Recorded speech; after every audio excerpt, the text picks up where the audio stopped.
How to add friends on Temu. That's what I will show you in this video.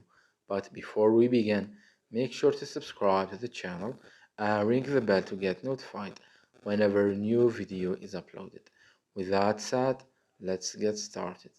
So go ahead and open up Temu app and make sure that you are logged into your account. Once you do that, click on the U icon at the bottom center of the screen. Once you are there, you want to click on the option that says earn credits and free gifts. And once you are here, click on the option that says redeem cash. And as you can see on this page right here, you have the option to refer friend.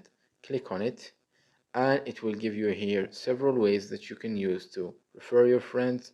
You can share via social media, you can copy the link, you can send a message, etc. Wherever suits you the best. It's really easy and straightforward. So that was it for this video.